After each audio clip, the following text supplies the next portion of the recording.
So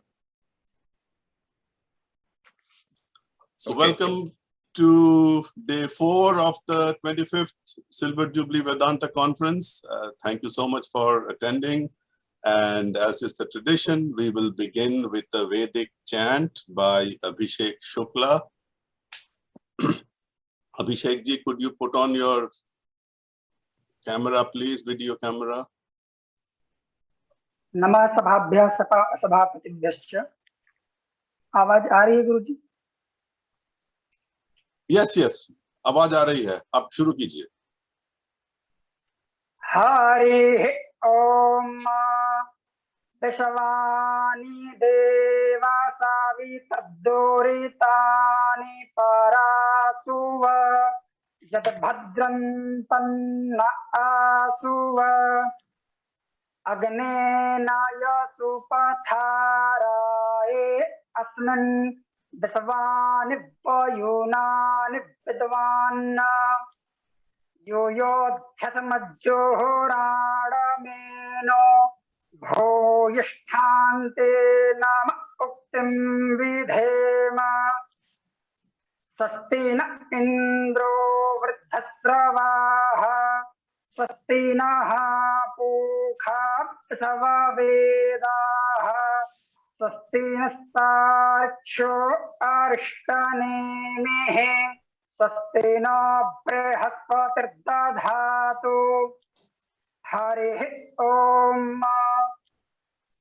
अर्थात हे सवित्र देव सवितर दुरितानि परासुव, हे सवित्र देव विश्वानि दुरितानि, जो हमारे पाप हैं या जिनसे हमको दूर रहना चाहिए, परासुव उनको दूर करिए। अतः यद भद्रं जो हमारे लिए कल्याणकारी है, तन्न आसुव वो हमको प्रदान कीजिए, उसकी तरफ हमको ले जाइए। अग्ने नय सुपथाराय अस्मान विश्वानि वयुनानि विद्वान, ऐसे देवता जो विश्वानि सभी प्रकार के कर्मों को जानने वाले हैं, ऐसे विश्वानि वयुनानि विद्वान, ऐसे अग्निदेव जो हमारे सभी प्रकार के कर्मों को जानने वाले हैं, वो हमें कहाँ ले जाएं? तो अग्नि नय सुपथाराय, परम धन रूपी जो आनंद है उसकी तरफ ले जाएं। कैसे मार्ग से? तो सुपथा, शोभन पथ से, अच्छे मार्ग से हमको उस तरफ ले जाएं। और युयोध्यस्मज्जुहुराणमेनो भूयिष्ठान्ते नमः उक्तिं विधेम, और जो हमारे पाप हैं, जुहुराणम जो हमारे बाधक तत्व हैं, जो हमारे बाधक तत्व हैं, जो हमारे परमानंद की तरफ जाने के बाधक तत्व हैं, उनको युयोधि दूर करें। और भूयिष्ठाम बार बार नमः उक्तिं विधेमा, नमस्कार रूपी वाक्यों से मैं उस देवता को प्रणाम करता हूँ। ऐसा इन मंत्रों का अर्थ हुआ। बहुत बहुत धन्यवाद अभिषेक जी आपको।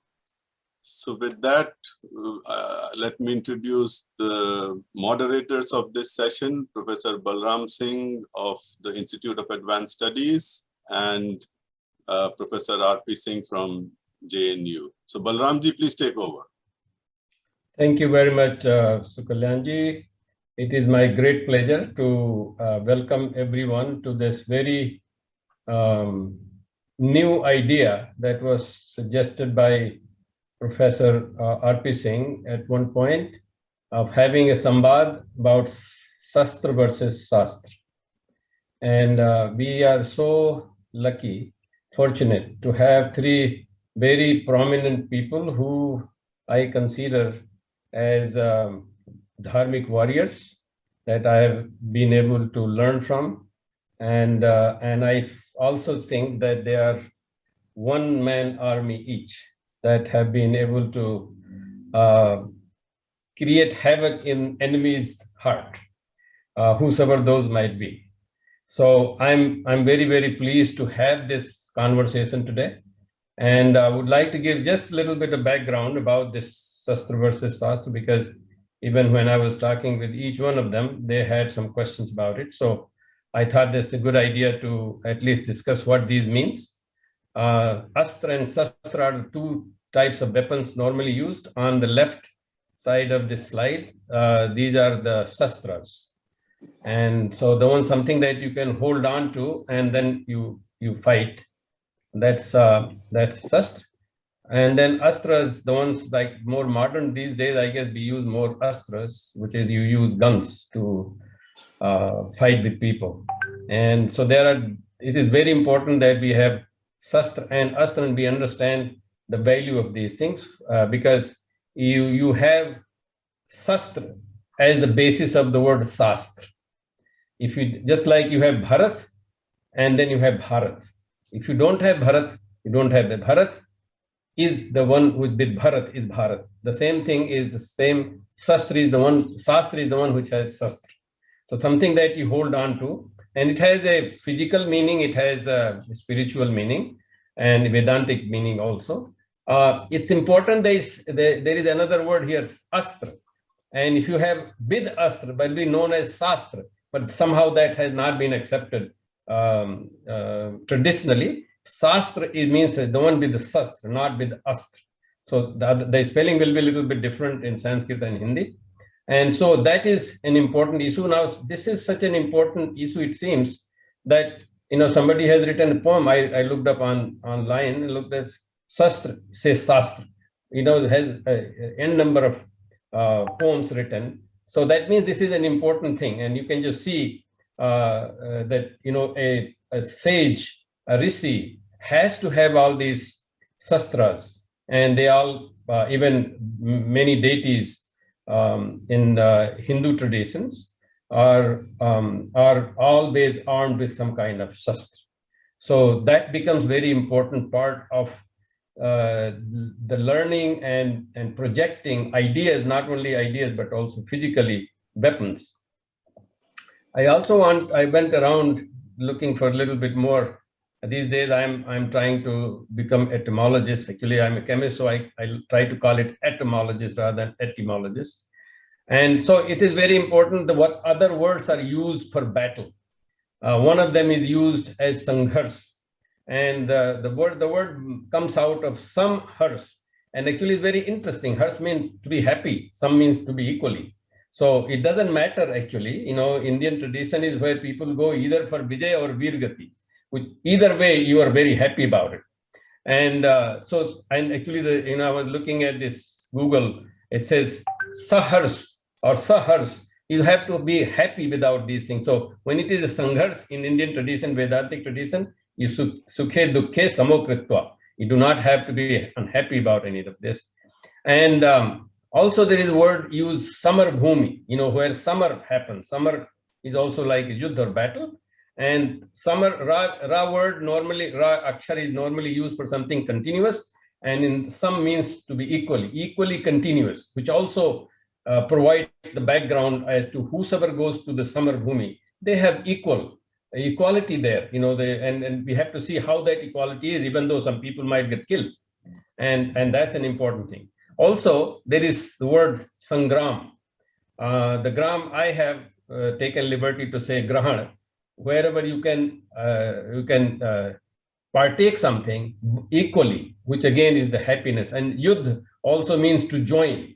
And it's again, my interpretation, some Sanskritists might disagree with me. It is the same origin, same root word as that of yog. So yudh is not considered something as bad as in modern world, and perhaps done not that nicely, and that's why I think it's getting bad feeling. But here is somebody in Texas who gives training, and he thinks that today's education system is antiquated, is failing our kids, and the values of inspired human development is that you see that physically you need to engage and understand physically, mentally, spiritually, emotionally at every level. But here is just to show that it is very important that we engage. And this is the very honorable way of war or battle is called Dvanda Yudh. I'm sorry about this, the way I was not able to type as well, but it's called Dvanda Yudh. When you have two people, dual, it's like a dual and non-dual in Vedanta. And finally, I like to say that Ramayana has some of these characteristics you can see in the Ramayana is when Ravan gets Paramdham, even though he had stolen Ram's wife and he was killed, but he gets Paramdham, and Lakshman even learned from him. And in Mahabharata, we get Bhagavad Gita. And why does that all happen? Because, dying statement is still taken as true in courts in most countries. And when people go to war, at that time, there is nothing to lose. And so whatever they say is considered to be something worth paying attention to. And at least in Ramayana and Mahabharata, we still are paying attention to what was said. And last point I want to say, this communication, according to Vedantic view, can happen at physical, astral, physical, ethereal, astral, mental, and spiritual level. And this is something that we wrote a couple of years ago, Anuja Sinha and myself, for communication, mechanism of communication. This should be highlighted for communication, but here we are seeing that the yuddha and war or battles, as you can see from Vedantic point of view, is a communication, is even actually communion of some kind. So with those points of what I think is a clarification and how we can use this as a human development mechanism rather than anything else. So the war should not be just win and lose and feeling bad or good or taking over certain things, but also it should be for human beings to evolve. So with those initial comments in my mind, I wanted to see if I can briefly introduce our panelists today. So I have Dr. Subramaniam Swamy, who is an academic. He's a politician. Actually, he's all in one. International relations, he has so many great ideas. He's a great economist who worked with Nobel laureates. And as I said, he is a Dharma warrior and he wins. He won Ram Setu, he won Ram Mandir, something. I met him a couple of days ago and I still am amazed that he can use constitution and law to win. So I am so pleased that he has joined us. And then we have Jeffrey Armstrong, who is a literarian, and he is a psychologist also. He has been sadhu and he is a poet. He's an astrologer who has convinced me that astrology really works and it is a science. And he has worked for Fortune 500 corporate world as an advisor. And he's also a Dharma warrior who has had several religious opponents he continues to have religious opponents in the West, particularly, and he has been winning. So I'm so pleased that he's here. And then finally, we have Rajiv Malhotra, great friend for a long time.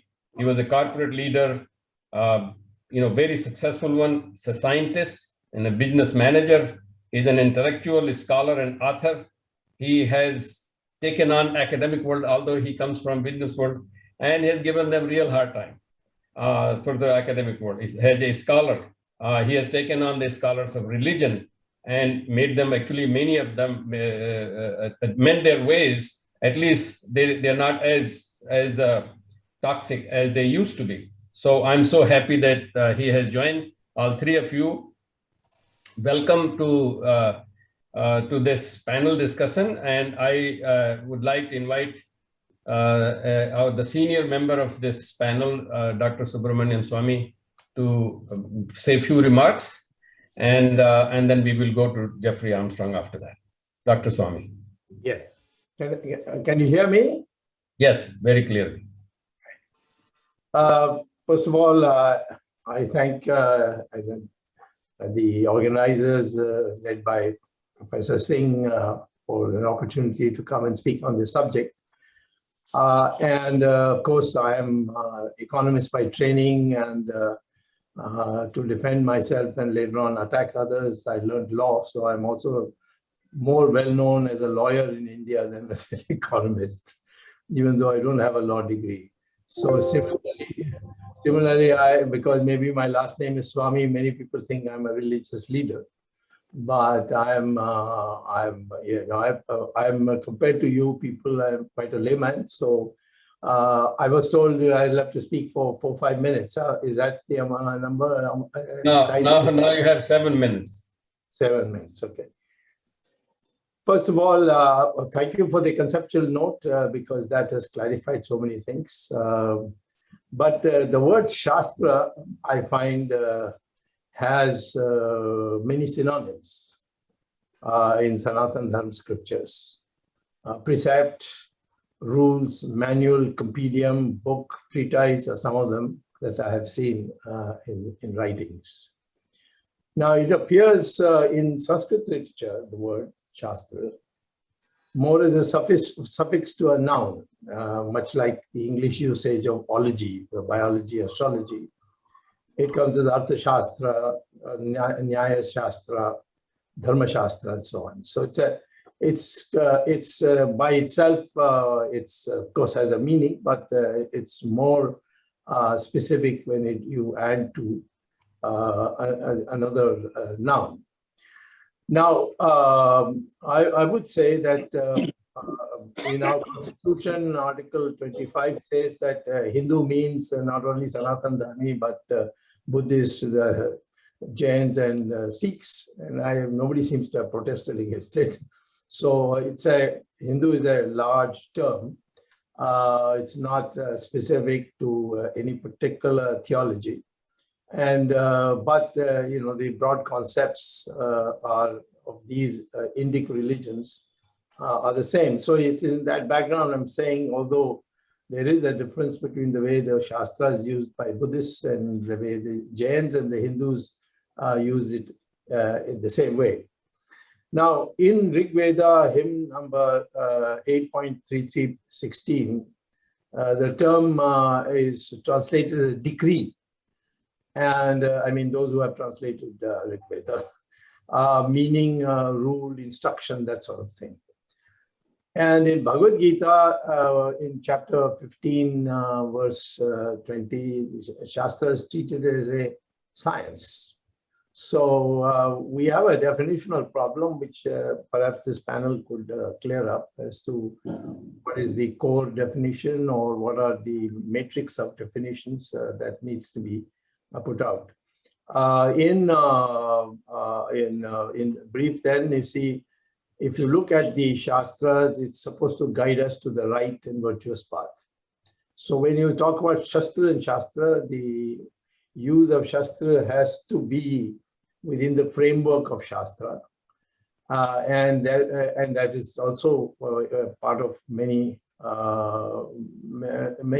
occasions you see that the discourse between Bhishmacharya and Arjuna is an example where he talks about apadharma, he talks about the morality of war and so on, so many things. Of course, Krishna has, in Bhagavad Gita at many places explained how your behavioral attitude should be.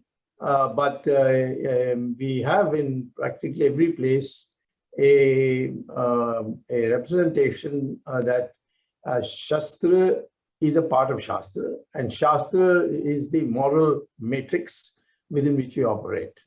And weapons are to be used. If Shastra is used in terms of a weapon, it has to be used in connection with the morality and the requirement of that. For instance, in Bhagavad Gita towards the end, in Mahabharata towards the end, there's a big debate on whether a particular weapon should be used by the army of Duryodhana at the last stages when almost everybody is dead. And Krishna then argues very effectively why these weapons should not be used at that juncture. So, the issue is that weaponry is not a good word. It's although in English it's sometimes used. But the Shastra use doctrine is a part of Shastra. That's how the connection comes. What you learn, the morality, you see, if people often have been critical of the fact that one of our kings repeatedly forgave the invader who came from abroad. I think some say 17 times, some people say 3 times. You know what whom I'm talking about. But the fact is that forgiving after a defeat in war is something very special and akin to our our scriptures, if I may use that word, our whatever we have in terms of Shastra. The fact is that the morality and the use of it, it's always been in the forefront. So the concept of dharma in the original sense is maintenance of peace and security, and within the framework of the cosmic order. So now, if you look at all the wars that have been fought in the ancient times, you find, say, take Ramayana or Mahabharata, they have been fought not on agricultural plots. They have not been fought by entering civilian dwellings, areas of civilian dwelling, but in open Maidan. And Kurukshetra was an open Maidan, and so was the war that was waged between Ravan and Ram. That was also open ground. So to cause minimum civilian damage was a part of the Shastras putting the parameters for the use of Shastra. So you must use these weapons in the context on which the war is being fought, but that morality must be there.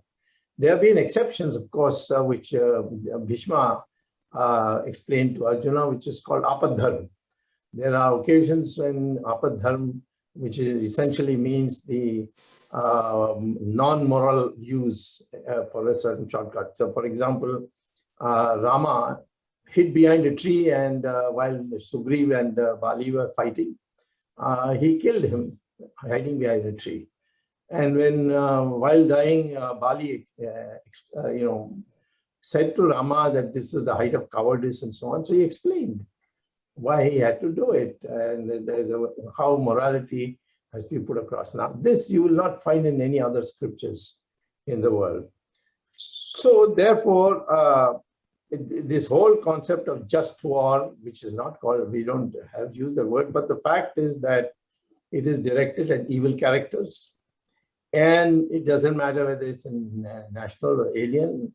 If Prithviraj can forgive Mohammad Ghori, Mohammad Ghori, I don't know how many times, a large number of times, ultimately he's betrayed and Prithviraj himself is killed. Now that people condemn, some of people are unfamiliar with our scriptures, they condemn Prithviraj for giving so many opportunities for Gauri to come back again. But that was a part of the interaction between Shastra and Shastra. Now, we would, if you look at the Mahabharata and Ramayana, it is only a question of unjust actions. And at one stage, even Krishna said, give 5 villages and we'll go. And knowing perhaps fully well in advance that the man Duryodhana was so drunk with power that he is not going to even agree to that. And that made the basis for a morality to fight the war.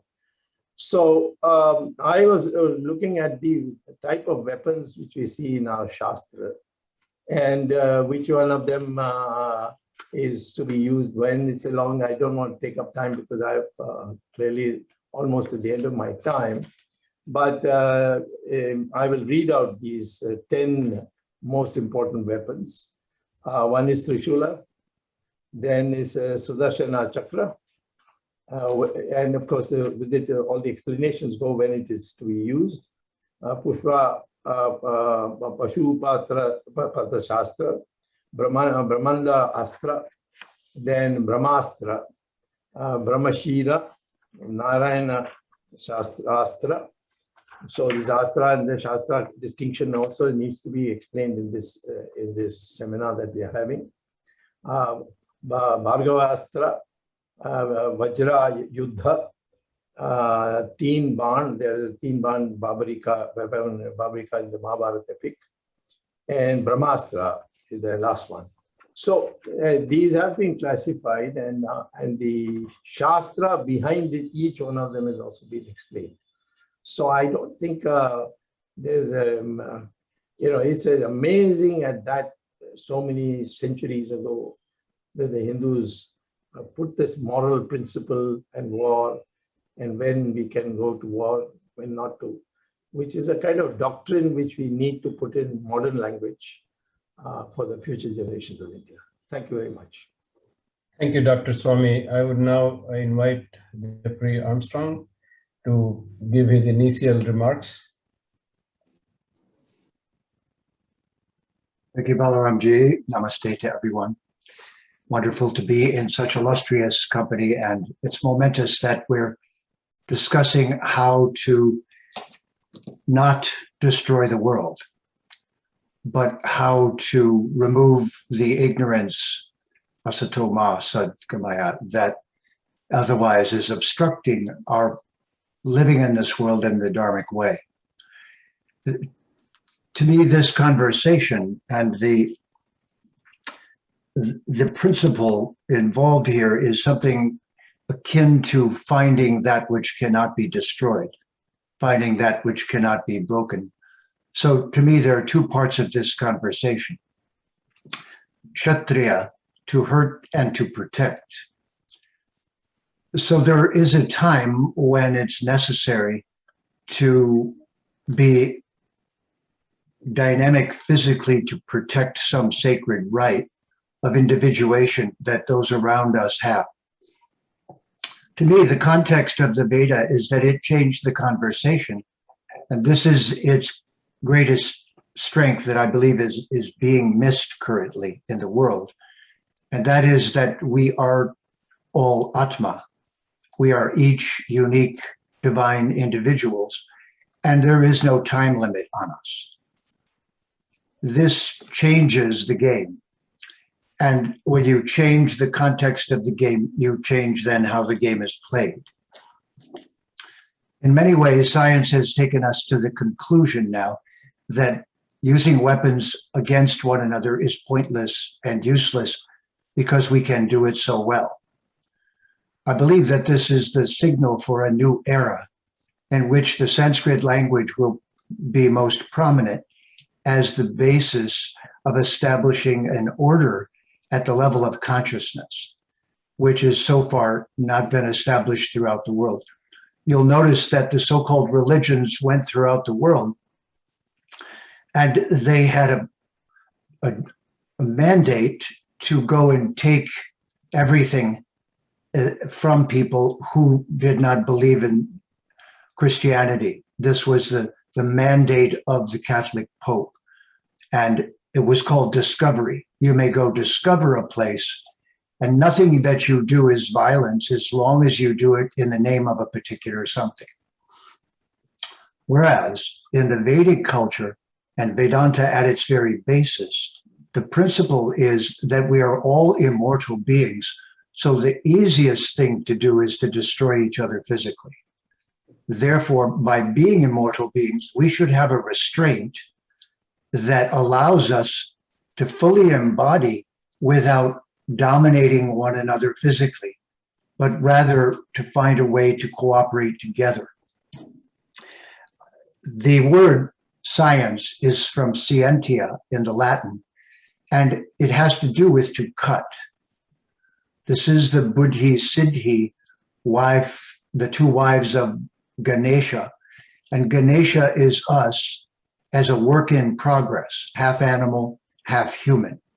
This is the basis of Jyotish also, and the zodiac, which is the circle of animals. So the principle of Jyotish is we're riding an animal. This body of ours is the animal that we're riding, the metaphor of riding that animal into battle or of disciplining that animal.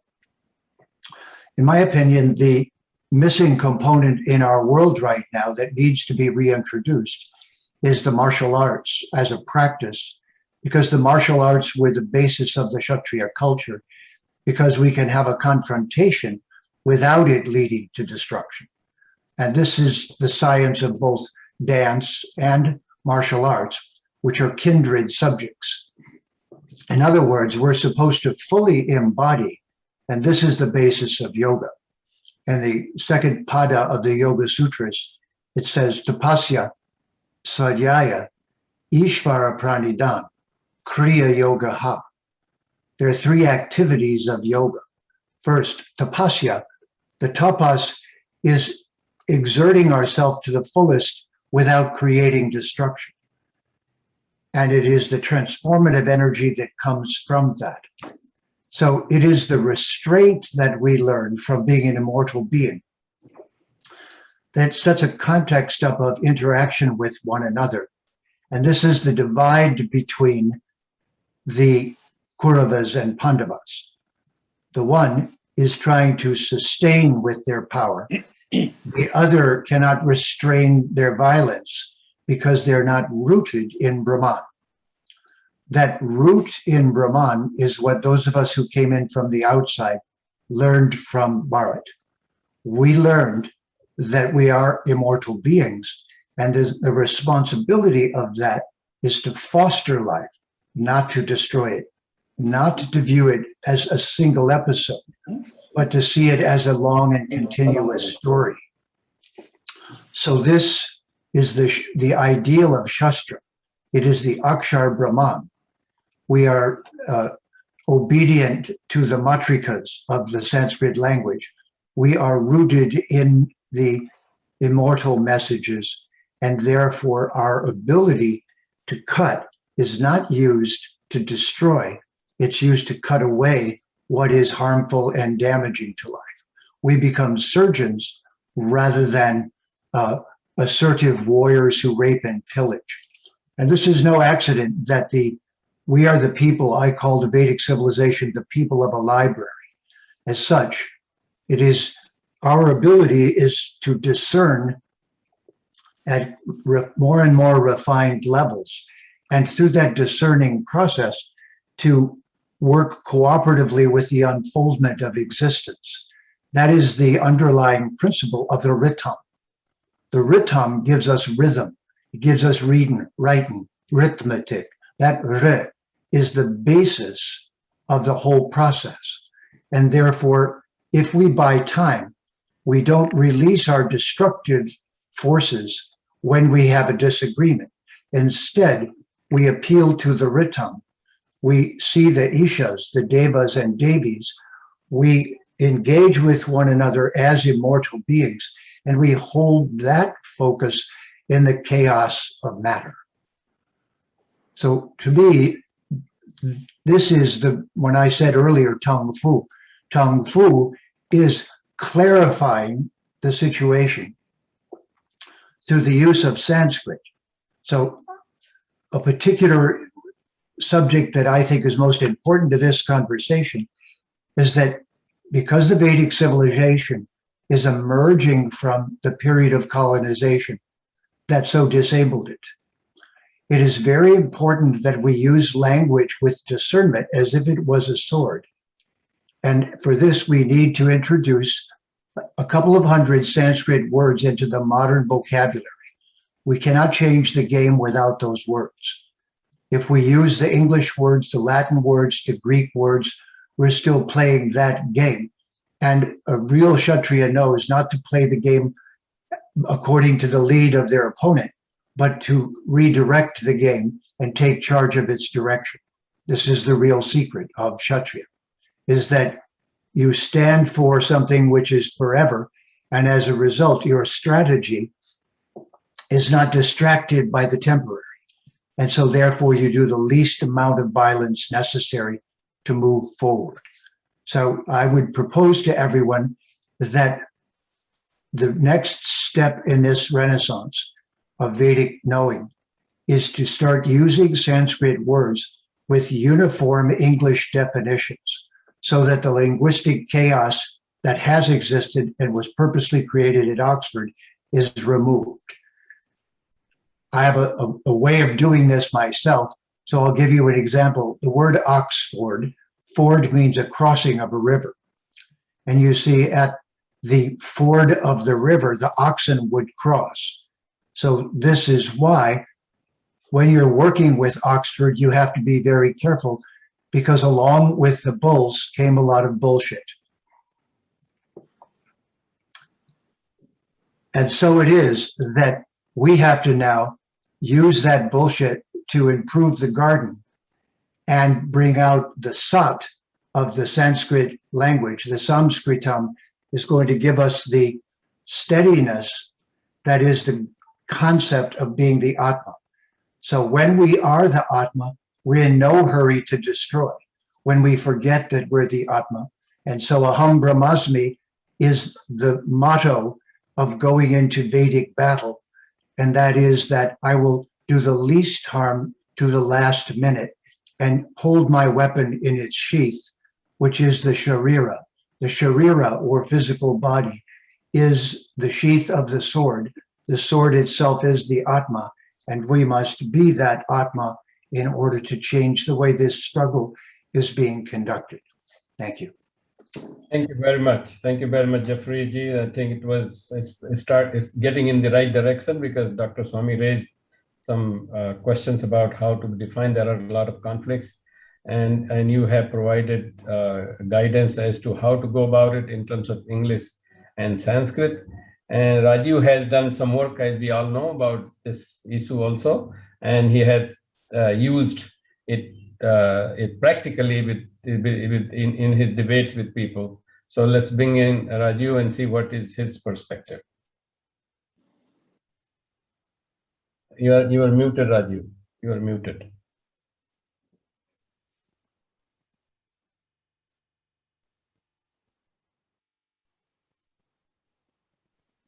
Am I unmuted now? Am I okay?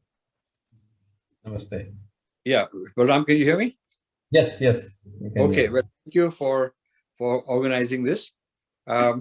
It's a very interesting topic. When you first brainstormed with me whether this topic would be a good one, I thought it would be an intriguing topic, because there's many ways you can look at it. You know, my work, complementing the other speakers, is to look at the future of Shastra and Shastra. Where is the world going in terms of future weapons and future discourse? And I want to talk a little bit about that, because being a scientist and a technocrat, I'm more interested in what's empirically present today, demonstrable, and likely to be present in the near future. By near future, I mean next 20 years. Not too futuristic, but within the foreseeable future. So I see the Shastra has already evolved to include new kinds of Shastra. We can argue whether it's morally right or not, but new kind of Shastra, for example, there is a economic Shastra, which often is used for economic Shastra, like boycotts and embargoes, economic sanctions. Law is a Shastra. So there is legal fighting. I mean, this is Dr. Swami's area. And I would love to hear his views on the use of legal weapons, economic weapons today, which are practical reality. Biowarfare. So this is this a Shastra or an Astra? It has to be looked at, but it is real. I mean, we see this COVID, which probably is a bioweapon of some sort. So there is ideological warfare, like jihad, like, conquering the world because God told us to, something of that sort. So the weapons are non-physical also. I mean, they are physical. Bio warfare is physical, of course, but I think not in the conventional sense of something isolated as a device. You can say, okay, I push this button and this rocket will go off somewhere. The idea of weaponry is now becoming more sophisticated. There is a recent US intelligence report where US intelligence and NATO are developing what they call cognitive warfare. So cognitive warfare is you destroy the enemy by getting into their brains, hacking their brains, whether it is social media, whether it is disinformation. So deception as a form of a kind of weaponry, very sophisticated proposals on how to do that, how to figure out all the fault lines, all the schisms of a society, whether you can get the farmers to revolt or whether you can get the communal violence going, and who are the people, what is the messaging. This is becoming a very sophisticated kind of warfare. So the Shastras and Astras are of a whole new kind in this 21st century. And I feel that while we should learn from the past, we need to apply it to the present and the immediate future, which is going to have a different world with, in some ways, similar to the sort of weapons claimed in the past text. Because these kind of ideas have been mentioned that, you know, Rishi can, through his thoughts, through his mind, project a weapon somewhere. Well, that's not very far away now with implants and with cyber networks connected to brains, so that you can think and project ideas, good or bad. You could project a medical cure, or you could project something very destructive. This ability to bridge space, time, connect all the brains, network of brains, is all in the labs right now. It's not futuristic science fiction. These are things that are happening. I'm really involved in this and wanting to bring this out in terms of what it means to world civilization and world culture. So the reason I was very interested in Balram Singh bringing this topic is because at that time I didn't say it, but I think I should say it now, that I feel that these terms need to be reintroduced in a new context also. We need to reintroduce the idea of Shastra as a sort of the future of warfare.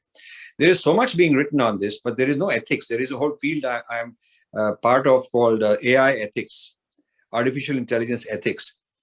Unfortunately, every single one of those AI ethics organizations is started by the people who are creating the problem. So it's like Google and Facebook and people like that.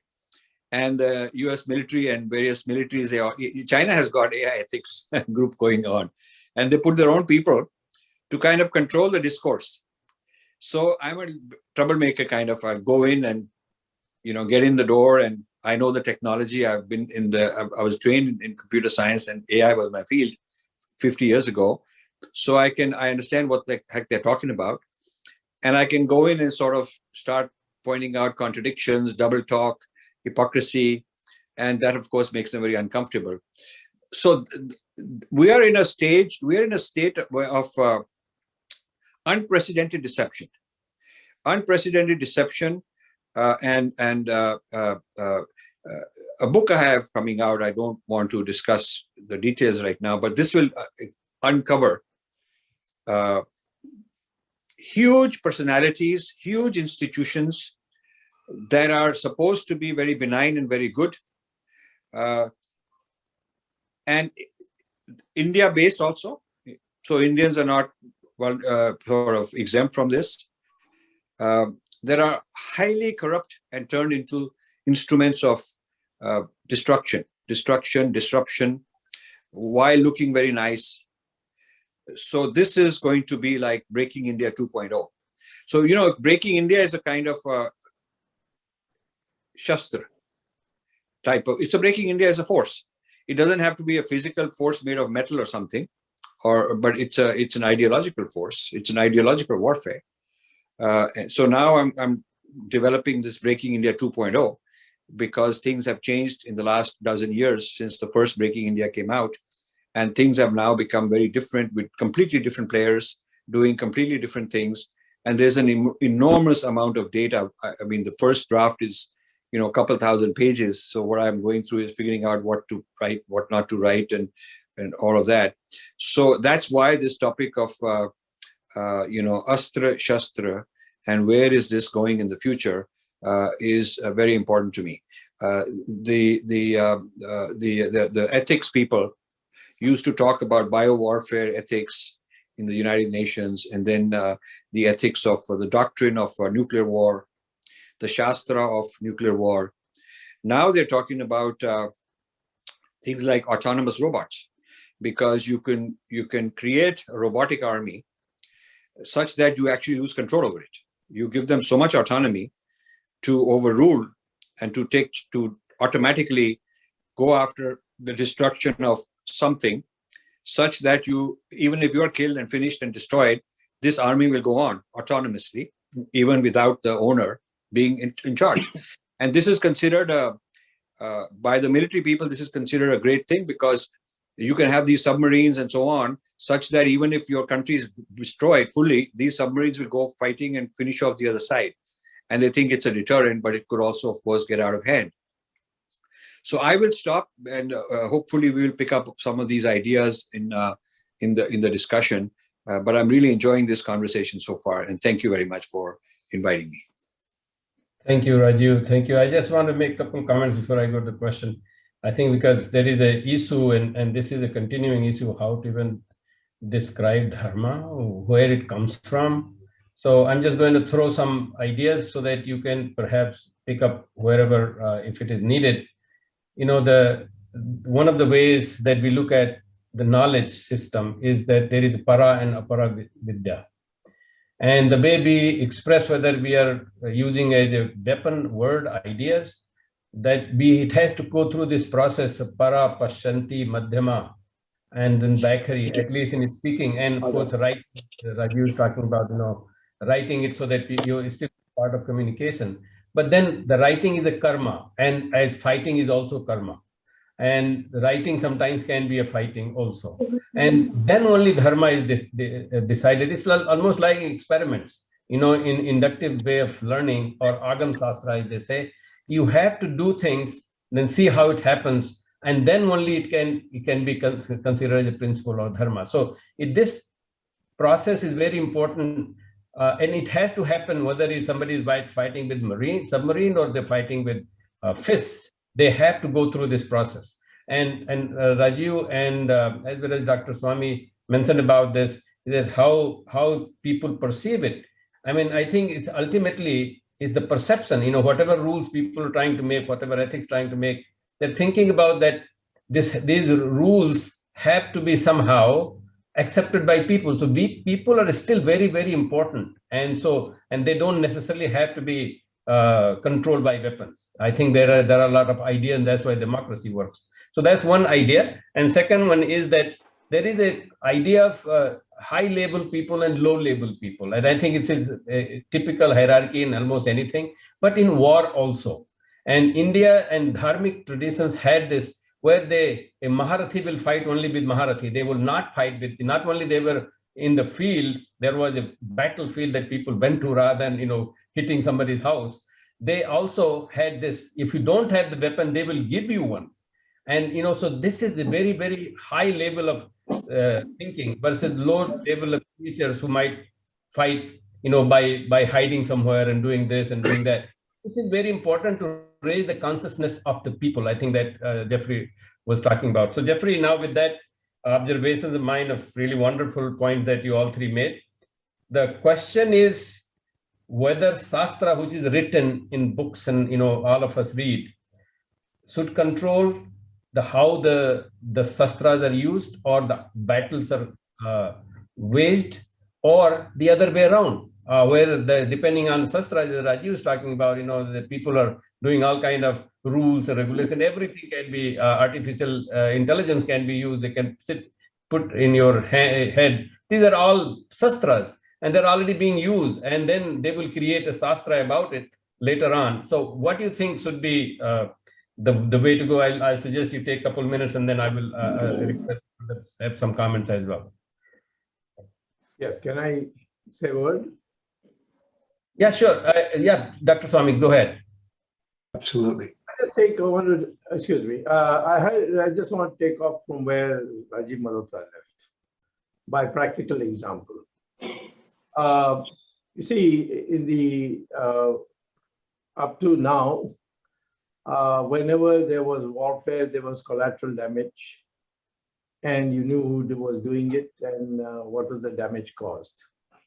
I'll give two examples which we in India have recently experienced, and has baffled us. One was that the Bombay city is crucial, most important area, expensive area. The electricity went off for 3 hours, and there was no idea how this happened. And it came back itself, and nobody has any idea how it came back. And what happened is that after 2 days, the Chinese explained that it is they who did it. It's a warning to India. Now, whether that's a boast or whether it's true, most people I have talked to think it's true, that China has been working on this new area, which Rajiv Malhotra in detail explained. And the second example is, I won't mention the name of the officer, but one of the most senior officers of the army went to his room and found that his entire computer system had broken down. Nobody else's, only his. And it was a classified event. I came to know because of other reasons, but I'll tell you what the bare thing is, that they found nobody else's in the building had been affected. Only his was affected. And he was a key strategic player in the military operations. So that nobody has claimed responsibility, but it's widely suspected that because we have bought over the last 10, 15 years so much electronics from the Chinese, that these computers, including Lenovo, which is of course made in China, these computers have Chinese parts, and you know, it's the most important aspects of the computer. So the Chinese have probably done it, but we still haven't reached the conclusion. Now, what you're seeing is you just don't have any idea who's doing what. And if this knowledge spreads, it's going to be a great chaos. So this is an area which needs to be looked at, the national security in the cyber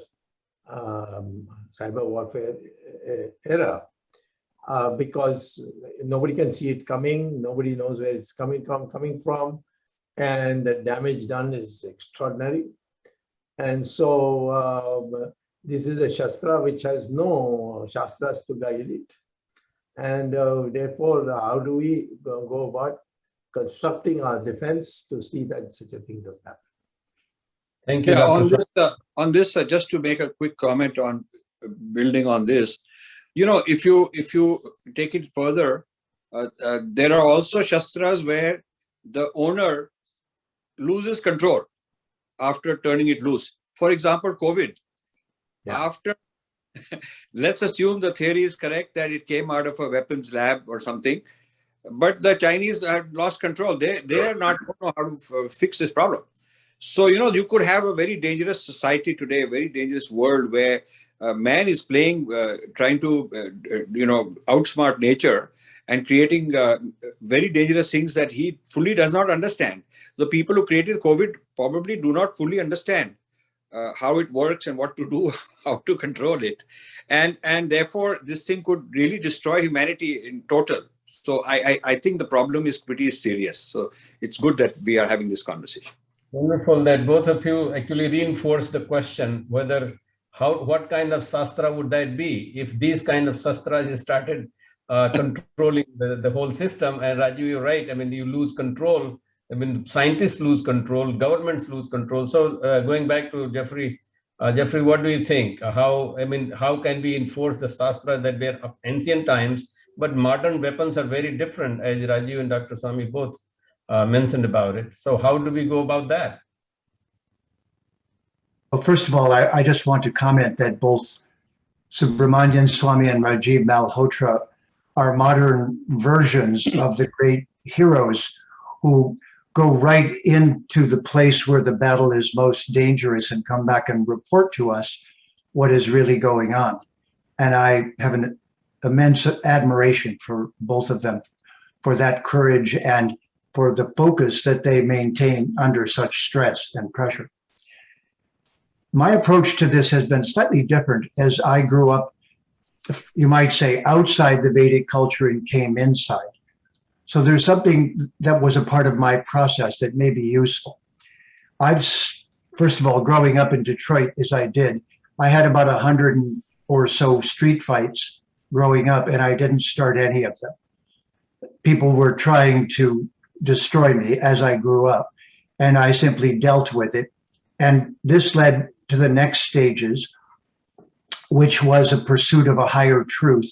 I saw the most despicable action of the United States where I lived, which was the atomic bombs dropped on civilians in Hiroshima and Nagasaki.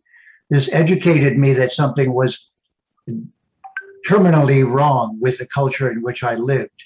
So I began to do something else, and that was to study the martial arts of every other culture. So I was a champion wrestler, a gymnast. I then did Shotokan, Gojo-ryu, and Ishu-ryu karate from Japan. And I did Taekwondo and Hapkido from Korea, Shaolin Kung Fu from China.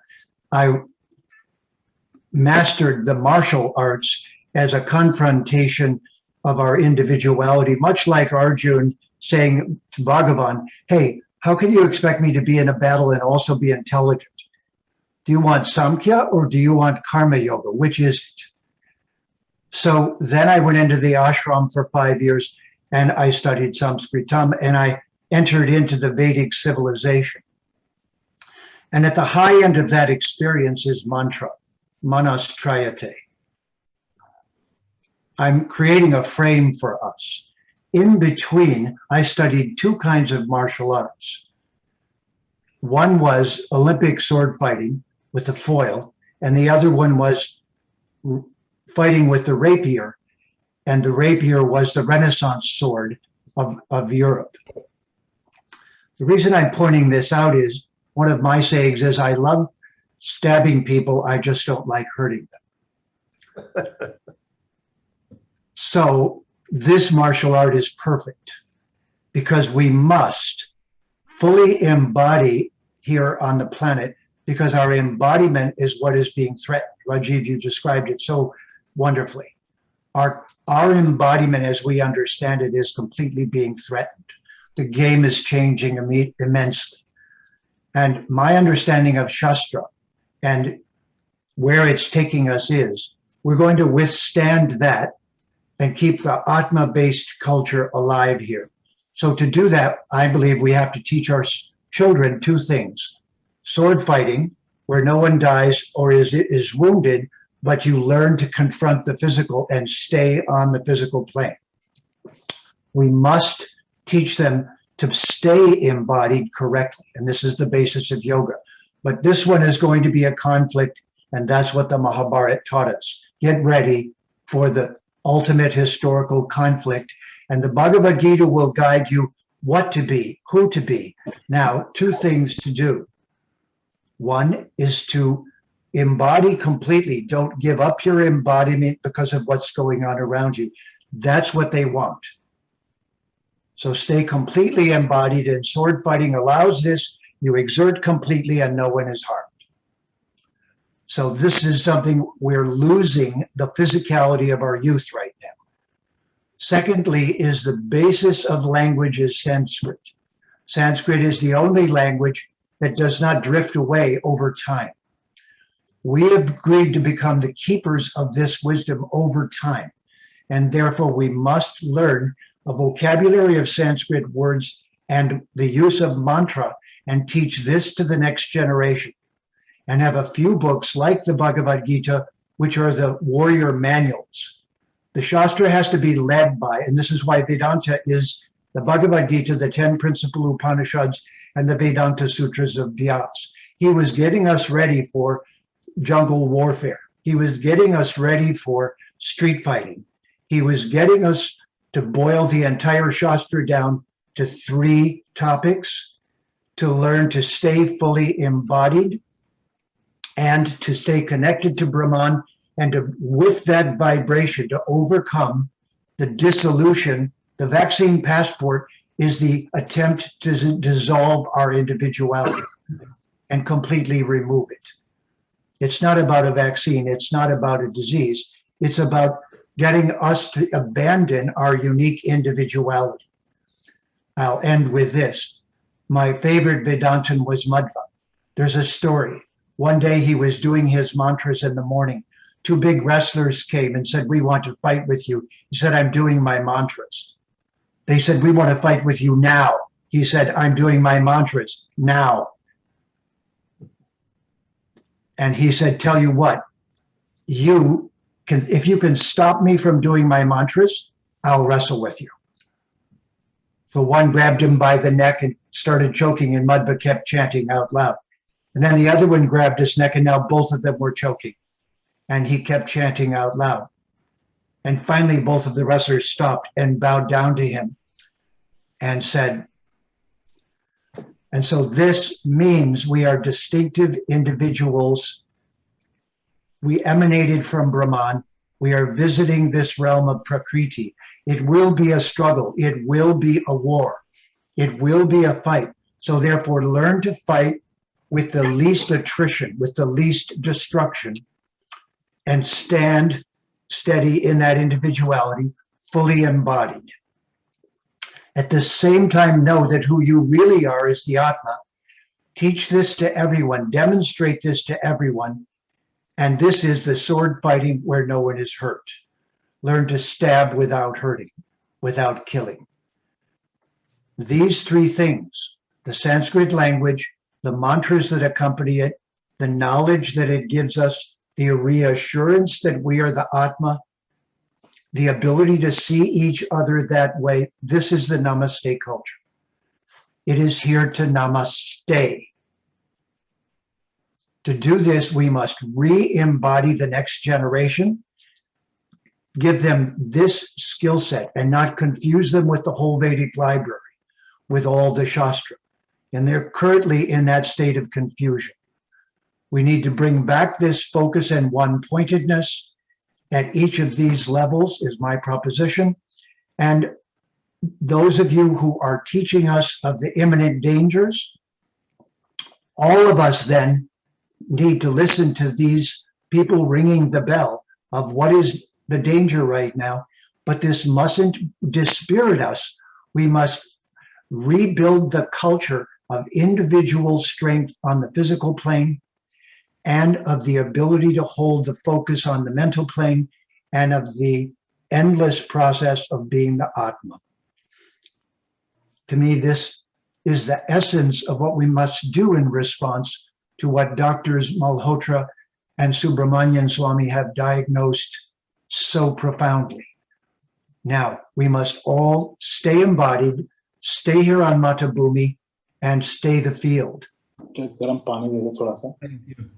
Thank you, Jeffrey. I want to go to Rajiv and ask this next question, which is really a very good segue, whatever Jeffrey just mentioned. There are libraries, of course. We have 18 universities, Sanskrit universities in India. And they have kept the knowledge of ancient Shastras.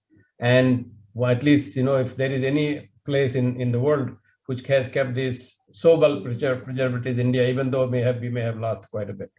So there's one place to learn, and we have already 18 universities. The other way is to go back to Guru Sishya Parampara, where Shastra and Shastra start at the same time. And the third one has some success in the past, is that build deities. And in deities, you have, everybody armed with certain things, and that goes with mantras that Jeffrey just mentioned about. Or I might add, this is one example of that is Eklavya. He was able to put a deity of Dronacharya and was able to become a great archer.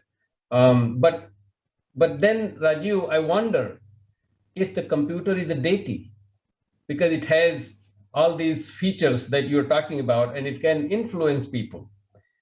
So where do we learn all this? Where do we learn about Shastras and Shastras, including the one you talked about and Jeffrey mentioned?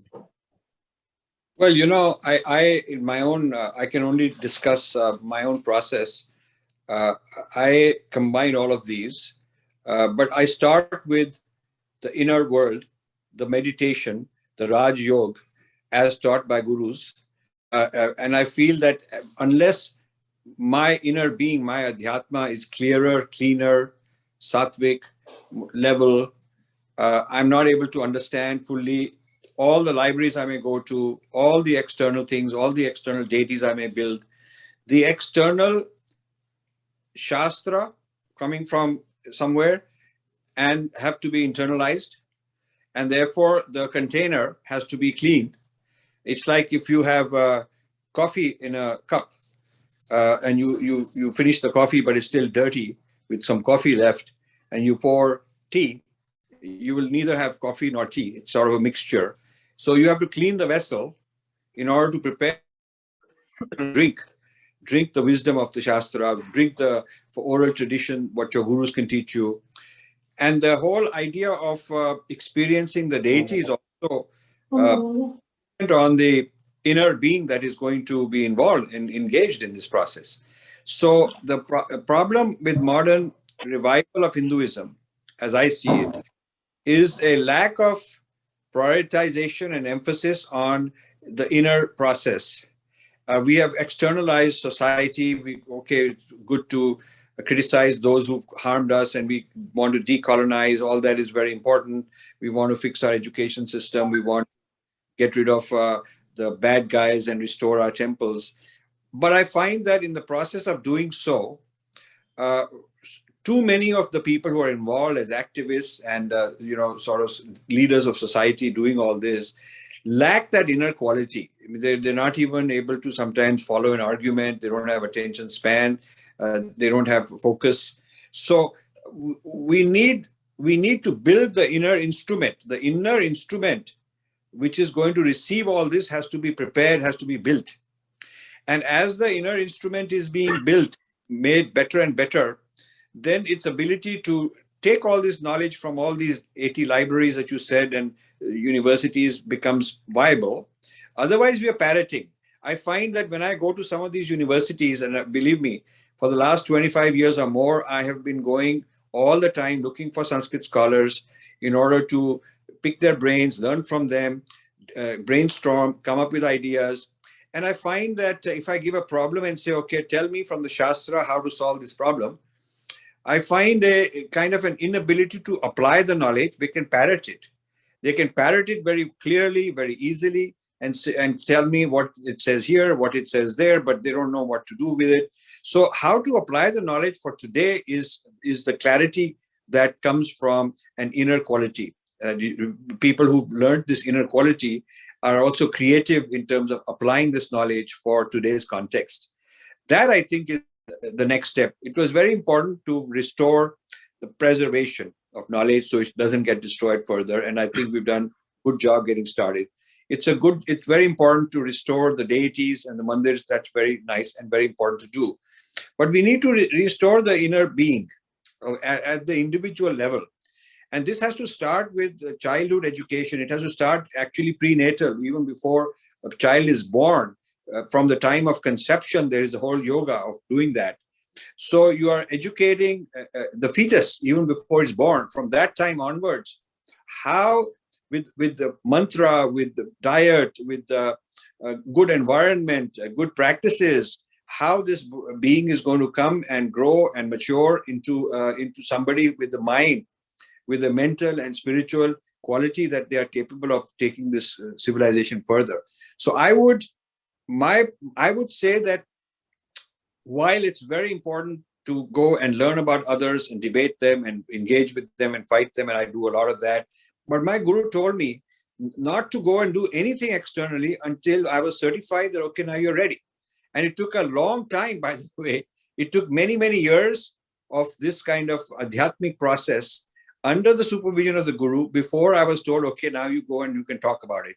Otherwise, I was told, who are you to go and talk? You think you know, but it's your ego talking, and you are going to go out and do this and that just to become important or powerful. Don't feed your ego. I would be scolded by the guru to prematurely go out and start becoming, a social figure or something like that. So the inner process this is why, you know, you did not get sannyas just because you wanted it.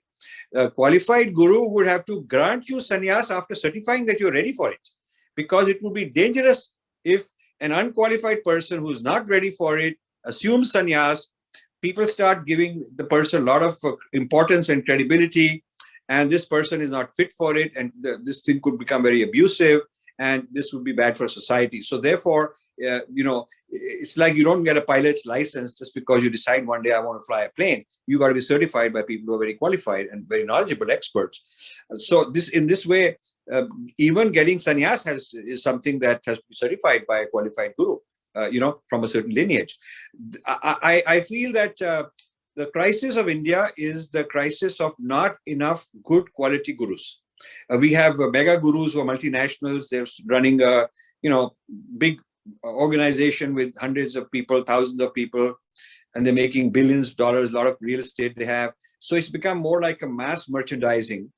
There is value in that, because you do want to be in the social media, you do want to have presence in the education system. These are devices that give you scale. They give you, they're a force multiplier. You don't want to have a vacuum which irresponsible people fill with their knowledge. You want to be there with your knowledge. You definitely want to use the instruments of state, the instruments, the machineries of media, and the machineries of education to bring our ideology in. That is very important. But I'm saying that's not enough unless the inner charitra, the character of the individual, is being built properly. So that's where I would start. The whole revival, the renaissance of our dharma is with individuals from the earliest age possible, spending quality time every single day in silence, in themselves, understanding, discovering, recognizing who they really are, recognizing the infinite intelligence within, the guru within, and then from there experiencing the world and doing all the other things that you're talking about. Thank you. Thank you, Rajiv. Surprising response. I was thinking you will be talking to me more about artificial intelligence and how to control all that. But you got so the thing is, we need natural intelligence to control artificial intelligence. The problem with the AI movement that I'm finding is that AI movement is controlled by people who are egotistical giants. Is the Ravanas controlling these Shastras. And, you know, you can have all the debates with them about ethics and laws and congressional things and all that. I mean, you might be watching recently, you know, Zuckerberg responding to all the things that people are criticizing him for, as arrogant as it gets, because he's got the money and so he thinks he's got the power. So the point is that people need to heal their inner being. And from that inner being, you can develop all the great artificial intelligence. If you have the natural intelligence, and if you embody the cosmic intelligence, that's what I'm writing on all this, by the way. I'm writing on the relationship between the cosmic intelligence that we internalize, and then how we can externalize it into artificial intelligence as a manifestation of the cosmic intelligence. That is not being done. The whole AI is disconnected. It is the epitome of materialism that is going on. And as long as it is the epitome of materialism, you know, biological reductionism, determinism, all those kind of things going on, that is the paradigm on which they're working. That's going to be very destructive. Thank you. I want to go to Dr. Swami, because Rajiv did mention about India. Yeah. And India without the rest of the world, as you have seen, you know, and you have worked with many countries, including you taught many people here in Harvard. And so what do you think of, you know, focus on India about learning an inner, developing inner self versus the rest of the world? Raju is saying that, you know, they don't give a damn about all this. Then how do we deal with them? What do you think of that? Well, I think, if I may sound a bit out of date, in the sense that it's already known knowledge, but putting it in a more contemporary form. I knew a guru who took a liking to me. I mean, I was totally westernized at that time. I had been 7, 8, 10 years in America. I came back. I'd been to convent schools, so on. And a chance meeting of him transformed me. And that was the Chandrasekhara Saraswati, popularly known as Parmacharya, the Shankaracharya of Kanchi. And he was a great scholar, and he used to talk about that you are not going to invent knowledge. Knowledge is already there. And this, I mean, I'm piecing it in my language. He spoke to me in Tamil, so I mean, I don't know some of the technical words, but what I get the impression is now it's known in the Western world that there is something called spiritual intelligence. And that is that all knowledge is in the Brahman. And if you develop your neural Wi-Fi, you can plug into that. And that's why these sadhus, saints, and all who are really evolved people, they see, know, predict so many things so accurately. So I find that in the Western universities, at least at Harvard Department of Economics, I saw it, they have identified various types of intelligence. One is cognitive, others emotional, then social, moral, spiritual, and environmental, so on. So they, but in that, the most important thing which connects with India is that knowledge is available to anyone who knows how to connect to the Brahman. And that's why all those prayers up in the morning and, Brahma Murta, the time to pray, all these are bits and pieces, but they can be connected. So I think there we need to do work. Cyber warfare coming back, what it has made is that any country is big. Tomorrow, Sri Lanka can destroy India with cyber warfare, although in size we are so different. So there's no big country, small country. This is a enormous development which any country can develop. It's basically pushing a button.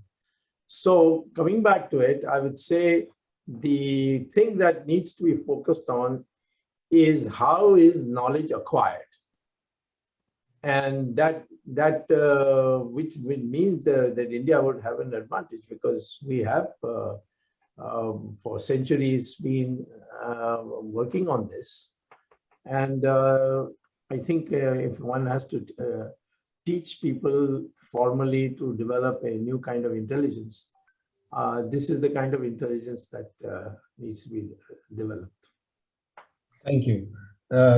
Jeffrey ji, I wanted to ask you this question. There are two ways to get a war in your favor. One is by winning, another is by defeating the enemy. And you talked about how you can change the mind and heart of the people. And we are talking about many of them may be enemies, especially if we consider India as a country. Then there are many other countries, even in the surrounding, like Dr. Swami is saying, Sri Lanka, who might be adversary. How to defeat adversaries using this idea that Rajiv talked about, and building the inner self, and somebody, because you are somebody who is not from India. And so what do you think of getting that idea spread throughout the world, defeating the enemy without necessarily you have to win? I mean, the enemy is defeated, you already overcame them.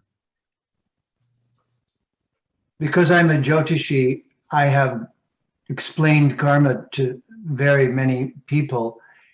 And one of the ways I talk about papa and punya is we get black marbles or white marbles when we do something. I don't use the Christian word sin. It's rooted in the English word is, and it means you're evil because you exist.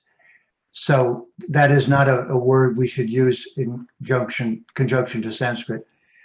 But rather, the issue is we're going against or with nature.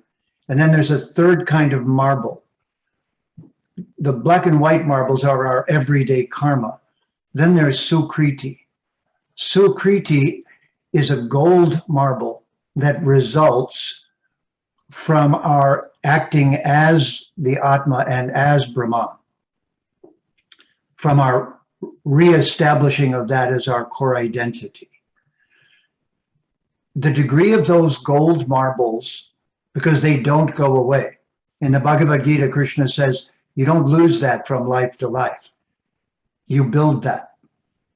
And as a result, Bahunam Janmanamante, Jnanavan Mam Prapadyate, Vasudeva Sarvamiti, Samahatmasu Durlabha. This gives us the word adhikari, which gives us the Latin educari and the the Greek educari and the English education. Education now is piling useless information on top of people and confusing them. In the Greeks, it meant to bring something out from within. But for us, adhikari means how many gold marbles do you have in your pot from life to life? Now, because I came in from the outside, until I reached a certain critical mass of Sanskrit words, I could not articulate the worldview of the Vedic civilization. Please listen carefully. This is crucial. Because I came as an illiterate, I relearned the entire process. And until I had the Sanskrit words, I could not escape the illusions of the English words or of the other languages, which do not have those Sanskrit words, which are actually pieces of Brahman. We need to get 100 or so pieces of Brahman inside of a human being, with that as active, direct seeing, as darshan, drishti. We need to light up the shastra chakshus. We need to have that be their permanent vocabulary so that they are now rooted and adhikari. Until we do that, we can't reprogram the dialogue of the world. We can't reprogram the behavior unless we have a few 100 million people. And look at the new yogis all throughout the world. They're just waiting to receive instruction. They're doing their asanas, they're doing their pranayama, but they are not being taught how to hold on to Brahman and therefore stay steady when the wind blows. So my proposition to all of us is that at the end of this conversation, there are 100 Sanskrit words that if you talk to someone and at the end of the conversation, they haven't learned 10 of those and now know how to use them, they will forget everything you said and they will not be able to repeat it. And we will not be able to build a momentum, and we will not build what Madhva said, which was distinction, not difference. We are distinct individuals on an immortal journey. We chose to be here. We will choose to return. And we must then make permanent progress, and our adhikari improves, and we stay steady in it by our own tapasya. If we cannot produce that in the current generation, we will lose the game. This will be to no avail. If we can teach them and show them how to internalize that and motivate them to want to, then the game will change because there are enough sadhus on the ground. Sadhu means cutting away the ropes that bind us. Okay, there you go. Thank you. I want to go to Dr. Swami. Given all this problem in the world, and then we are hearing some of this adversities and whatnot, around what kind of framework can we formulate? What kind of framework from Indian civilization? Indian civilization is obviously considered ancient. There is no question about that. I mean, there is only one ocean which is named after a country, is India. And Indians did not go to patent office to do that. Obviously, world accepted it somehow.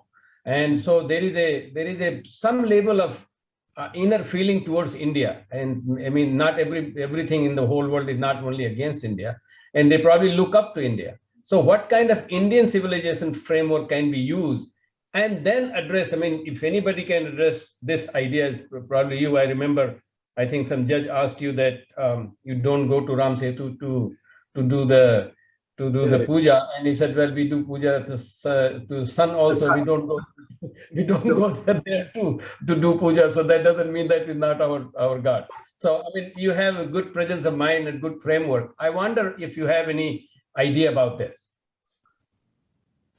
See, I think Rajiv Malhotra had already said it in almost passing, though. This is a predominantly spiritual country. It is also, if you look at the fact from the UNESCO records, we are the only surviving civilization continuously. And we have been attacked, we have been ruled over, all that, but you still have survived. Now, what is the driving force which has made India not like Mesopotamia or Iran, which was a Zoroastrian country and it was overrun, it became 100% Muslim, or Egypt. So there is something in this country where we don't have one God, we don't have one church, we don't have one book, and yet there's a consensus on which we all work and agree to be called Hindus. So that is to be identified. I don't think that we have fully understood the dynamics of Indian civilization and what it has brought to us. So what I would say is, go back to the issue where Professor Armstrong said, the Brahmand has got all this knowledge, past, present, future. I use the word developing your neural Wi-Fi to connect to it. And that should be the training that we should give to our people, and that ultimately we are able to download the knowledge in the Brahman to your own brain. Raju, you want to respond to that? Add anything? Yeah, I feel that,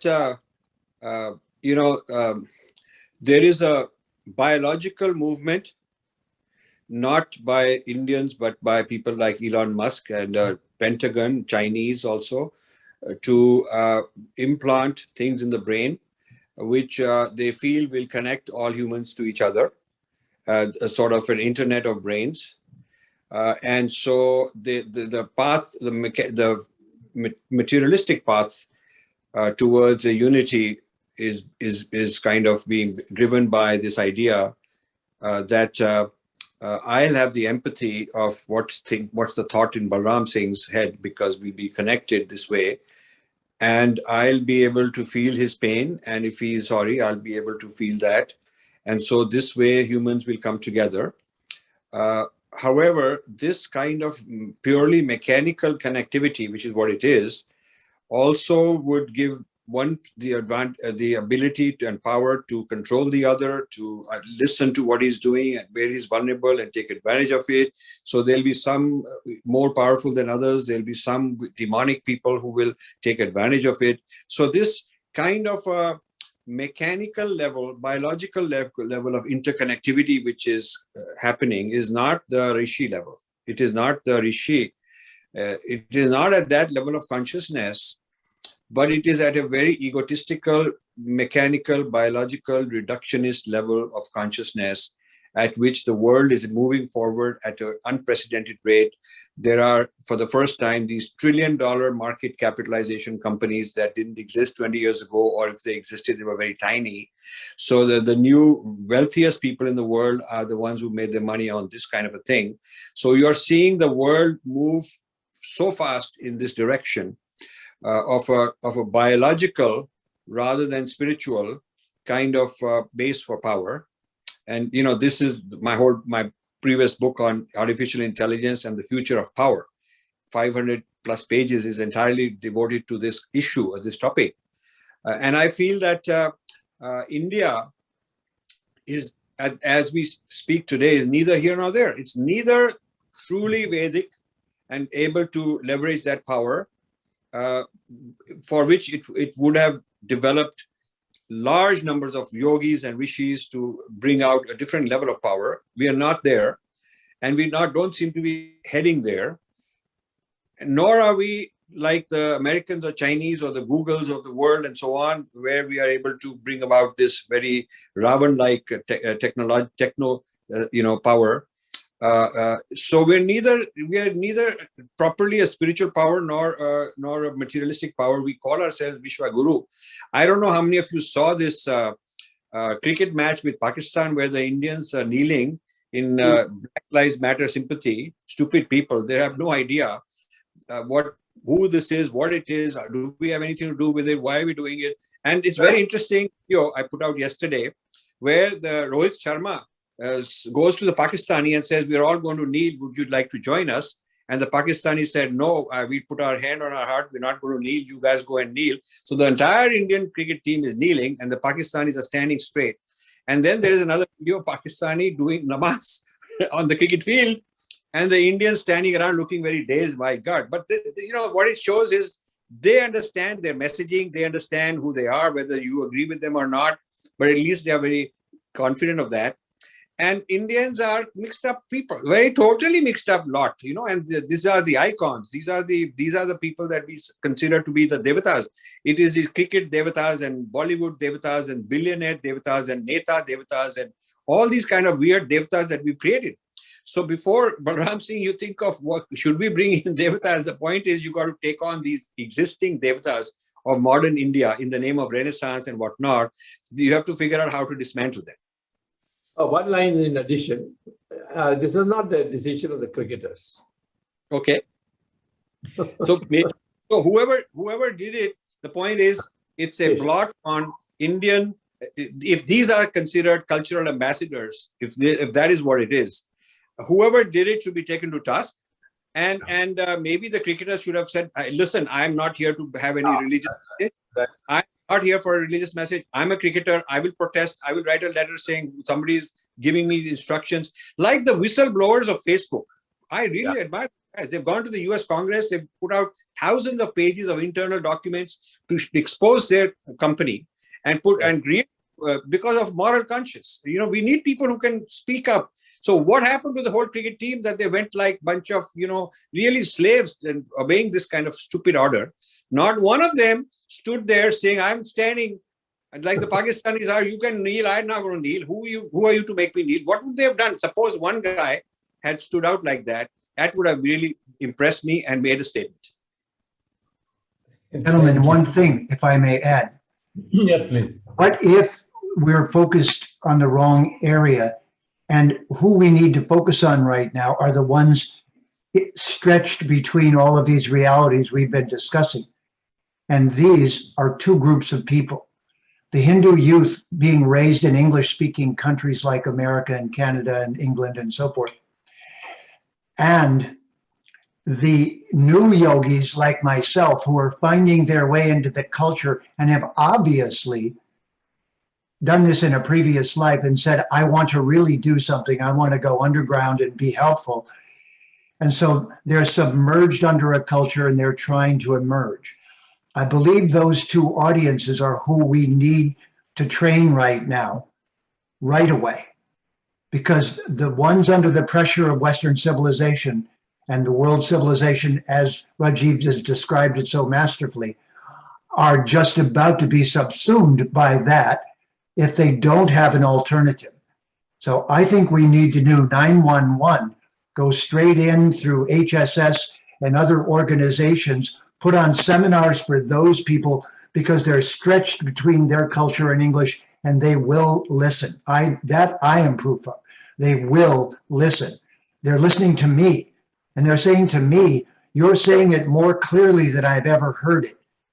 And with great persons like yourselves present, that should not be true. And I know it's not when Rajiv speaks, and it's not when you speak, Swamiji, but the majority of speakers are not trained to be so, and they're not addressing these two audiences. The non-Indian yogis who are just waiting to be moved to the next level, and the Hindu youth who are living in those cultures and trying to decide their identity. And with that, it's been an honor to be with you today. Thank you. Bring very, very important issue of education, and Professor Rukmini has been putting some observations in the chat box. So if you get a chance, please do look at that. But we have somebody who is in the education system, and it was his idea actually, Professor RP Singh, to discuss this. And so let's ask him to bring in some of his perspective, and then we'll see whether we need to react to whatever he has to say. Professor R.P. Singh. Thank you, Professor Balramji. Namaste to everybody. It's indeed, very rare occasion in philosophy discussions when we reach at this level of, high level of intellectual discussion, discourse, and sharing of ideas. There are differences of opinion, but there is also convergence of, commitments, ideas, and perspectives, etc. And I can say that the International Vedanta Congress has now reached at a very high level. The quality has improved. The intelligent way of argumentation has improved. And this is what we had expected, when we thought of having this kind of a panel discussion to be proposed and placed in the thing. Let me just come to the points, because it's indeed very complex, very comprehensive, very illuminative, very substantive. But how to summarize it? How to look at, the kind of, road maps, or how to map out everything? That's really a challenging task. I have some of the ways of looking at it. One is that what are the perspectives that all the three panelists have? Are they really going to take up a realist perspective? Because reality is so dynamic, changing, and there may be a lot of jeopardies coming up in the course of time. Or are they going to take up some kind of pacifist approach, which, from the composition of the Shastras like Ramayana or Mahabharata, it has been happening in one way or another. Or even in the times of, Christian texts also it is there. The pacifist approach is there. Even Jesus had also used this kind of a thing. So, and the third one is what Professor Swami had proposed about the just war theory. So what could be the criterion for it and how to look at it? Some of the ways and means that we have to adopt is that if a war or some kind of a conflict is raised, by a nation or empire or by a community, this will be one thing. But if it is raised on the basis of some kind of, jihad or crusade or dharma yuddha, then we have to make some sense of discrimination into it. And the discrimination will begin on the moral grounds first, and then it will gradually go to legal and other things which are there, which are available at the time, and expect some kind of developments. Now, can we really associate war with ethics? Because many times it happens, given the loss of life, property, further conflicts, senselessness, fear, phobia, and all that which happens, then can we really associate it with ethics? Because ethics is something which elevates us, makes us, feel something which is where we are sure about it. Or we can put it in other words, that is ethics of war more complex, nuanced, subtle in a certain manner compared to what we in everyday life talk about good and evil kind of a thing in our daily routine. So this thing has to come up. And just what theory, what are the features of it, how to go about it, how far can we go about it, what will be the asymmetric propositions, what will happen if the drone is used where there is no loss of life, but there is certainly the huge loss of, other things. Now, one more thing about the composition of Shastra and Shastra.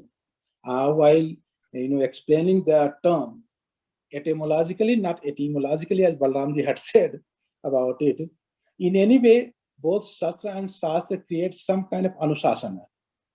So Anusasana is recorded, is very fundamental part of it. And Anusasana also creates some kind of a deterrence, both in both the parties, and that deterrence is rooted in the capabilities which are there in the Shastras, the credibility aspect of it, and the effective communication which is required. So sometimes the communication takes the shape of public opinion also by the nations. These days people say that we cannot go to the war because there are 4 things which are indispensable for everybody: air, water, and supply chain. Because nobody can live without supply chain. So whatever is happening in South China Sea or Quad and other platforms, it has to take cognizance of the supply chain. If supply chain is affected, then nobody will be ready for that. So public opinion and everything else has to be considered. Now, this is one aspect of it. And maybe it can be thought of, inherently it is there because the 4 stages on which the question answer session has undergone, finally I find that the spirituality becomes the culminating point of it, to which I'll come gradually. Now, when we talk about war, we talk about Shastra and the Shastra. The question arises, if we take up 2 characters, for instance, Dronacharya and Sri Krishna in the Mahabharata. Dronacharya was a man of, he had the military art. He had the techniques, wonderful techniques, equivalent to Parasuram and or anybody else on earth that time. He had his occupational duties. He was professionally committed person. And he knew fully well what kind of a weapon is to be used, where, when, how, and why, kind of a thing. Very knowledgeable person. On the other hand, we have Sri Krishna. Sri Krishna is having, of course, military art, but he is the smartest man in terms of mental and the emotional art, kind of a thing. He did not develop simply the techniques. He developed the attitude. He wanted, when he says, Arjuna, Uttishta, wake up. So that basically is an attitudinal change to which he is appealing to.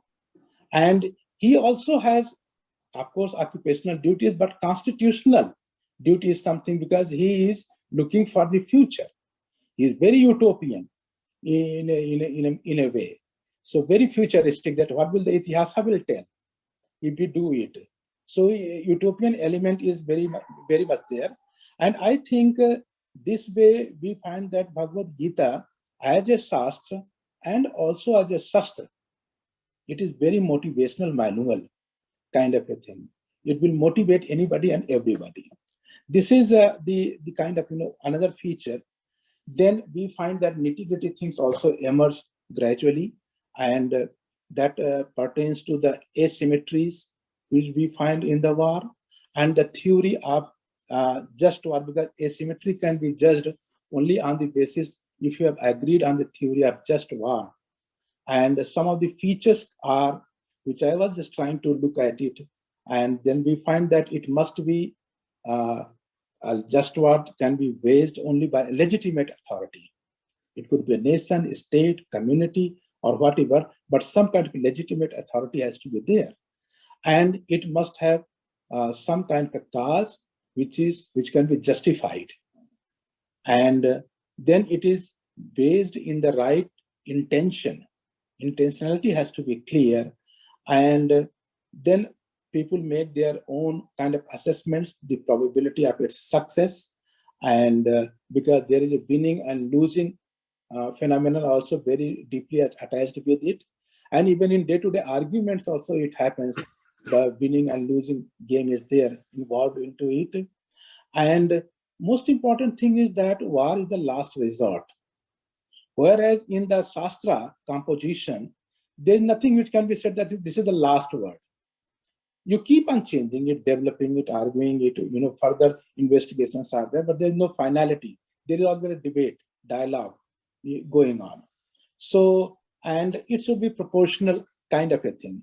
Some of the paradoxes which we find, and when we try to understand, because as a student of philosophy, I generally think that is war really unethical in every way. So here, various issues emerge, and the notion of power is to be understood. That how does what is the role which power plays into it? Even if power has masked itself, it's not so visibly coming out. People try to hide. They will throw the things, but they will mask themselves. So in case of biological weapons and so many other weapons for mass destruction, this kind of a thing. And some of the wars which we know that it can neither be won, and if a war cannot be won, then it cannot be fought. I remember Ronald Reagan had said that nuclear war cannot be won, therefore it cannot be fought. So you have reached at this level of capability that both the parties get annihilated, because nuclear capability brings the human life to a different level. And so the chemical war weapons also, which are prohibited. So some kind of such situations have to be interrogated on what basis. And here I agree with all the three panelists that they all have taken with one voice that there has to be some kind of inner sense of evaluation of it, that is the spiritual dimension of it. Professor Swami had emphasized it very substantially, and he has taken up the civilizational dimension of it. And many of the civilizations, as he has said, almost I think 46 civilizations have almost disappeared.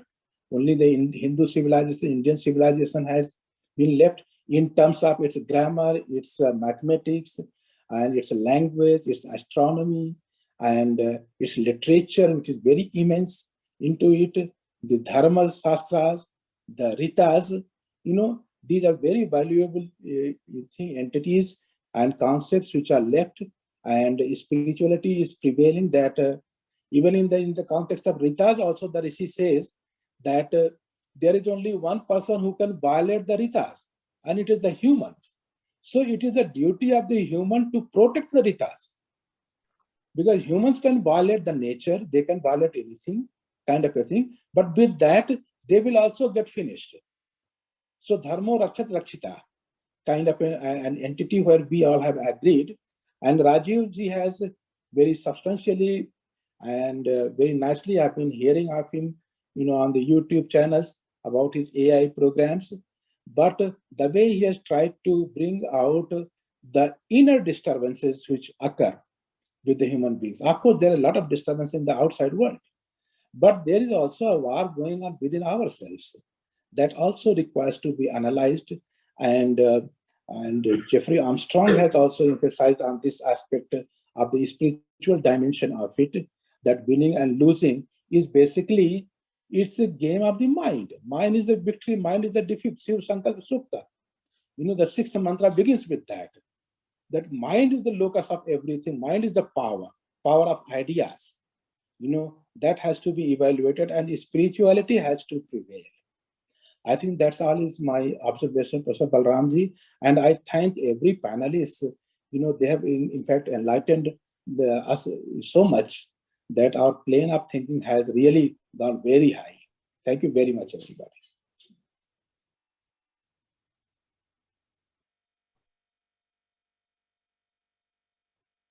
Balramji, you are not audible. Okay, sorry. Yeah, thank you very much, R.P. Singh.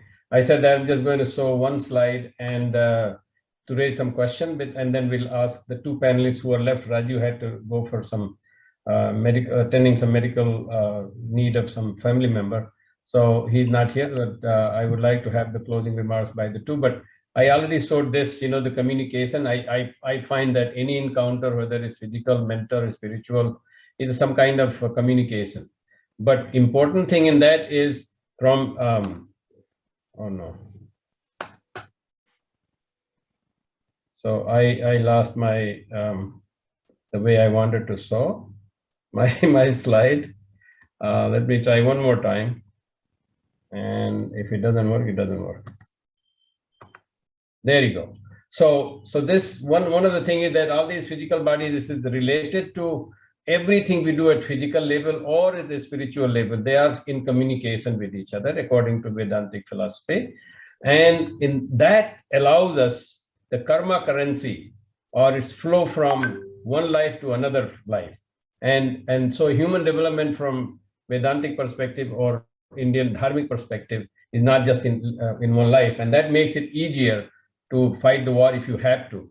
And that's what one of the messages of Bhagavad Gita. So I think if we consider that, and I would suggest, we do not have time to discuss, but just to be practical, and then Dr. Swami particularly, it will be interesting to hear about his opinion. It's just we propose International Commission on Dharmic Ethics of War for human development. It's important to say human development. We are not trying to win and take over somebody, and that might unite. With those words, I would like to now request Dr. Swami first to give his concluding remarks, and I will then request Jeffrey Armstrong. I won't take up much time. I just want to say that the topic was Shastra and Shastra, and both will continue. I don't visualize a world which doesn't have a Shastra or doesn't have a Shastra. The thing that we have been discussing is that as developments take place, how do you work the harmony between Shastra and Shastra? That's, I think, in the core, because the type of Shastra is undergoing a lot of changes, and many of the givens are now more givens. It's new assumptions have to be made, as someone pointed out about drones or cyber warfare and so on. So what we have to know is that the level of intelligence has to be expanded much beyond what we have so far been aiming at in developing. And that level of intelligence, as has been pointed out, is in the Brahman. And that means to attain the most advanced knowledge, you will have to have a spiritual development. And so the Shastra and the Shastra has to have the cement of spiritual development of the mind. And that's what I think we should work on for the future. Thank you. Thank you. And Jeffrey, you want to conclude a few points, even addressing that perhaps about the possibility of International Commission on the dharmic ethics of war for human development. You're not audible right now. I can speak now. I'm ready. Okay, please. I was just staying with the previous messages everyone's been speaking.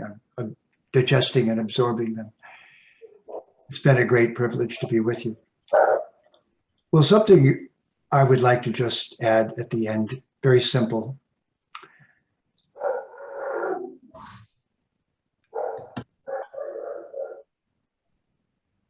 I'll wait for the dog to stop barking. Sorry about that. We'll take care of it right. As my guru used to say, the dogs are barking, but the caravan is moving on. So this is the battle of our Atma. This is the place where we realize what the Bhagavad Gita really was trying to show us. It is where we are forced to go within and define ourselves correctly, and then go back out and look to see the number of people that can share that definition and sustain it. And at any given time in history, this is how we as Atmas learn here within matter. But there's something that's so easy to forget in the midst of all of this, is that we came here in pursuit of beauty and truth. It's just that it was reflected within Prakriti. And we thought, well, that's worth a try. So aside from all of the smaller lessons that we're learning, there's a greater one that is the basis of the Vedic civilization. That we are using our own individual free choice to come here, and when we're ready to go away from here and say, thank you, I've learned. I call the universe the university. That you are all illustrious professors and learned individuals, and that your aim in life is to enlighten others with that. This enlightenment culture is the culture that we have chosen to be a part of. And at the basis of it is the struggle of being an individual and of acting, but of restraining our actions so that we can show a higher principle and not being controlled by the entropic forces of matter. This is the Shastra and the Shastra, and it is the Astra. It is all of those things at once. But if we hold the right posture while we act, this is the premise of the Gita, that yad yad acharati sheshtas, tatad evetaro janaha, sayat pramanam kurute, lokastad anuvartate. This is a moment in which we must embody in all that we do the attractive qualities of Bhagavan, the attractive qualities of the realm of Brahman, and let them shine through us as if they're not ours, but we're just a participant, and setting an example. And at every historical moment where this finally becomes conflict, there will be enough people on the ground to be attracted to that or not. That's the part we're not in control of. But we are in control of embodying that beauty and not forgetting that we came here for truth and beauty. It's been an honor to spend time with you today on these subjects. And so with that, thank you very much. Thank you to all of you, and thank you, Professor R.P. Singh, for bringing this topic to us, and wonderful conversation we had. I hope that we listen to some action. Balramji, can I ask a quick comment? I mean, can I make a quick comment? So, Yeah. Balramji, this is Rajiv. I'm on the road to a medical appointment. I had to leave. I apologize for that, but I thoroughly enjoyed it, and just sending my best wishes to everybody.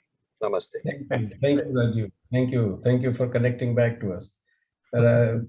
Giriji wanted to say something?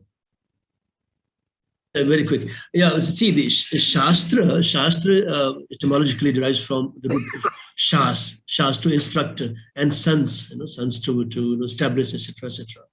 And Shastra comes from the root Shas, which means to cut, right? So these are etymologically very different. I mean, the only connection that you may have between the two would be that you need a good Shastra to apply into making good Shastras, right? And then Shastras for mass destruction, and Shastras for, of course. Shastra also means instrument, like instruments for surgery, etc. would be Shastra too.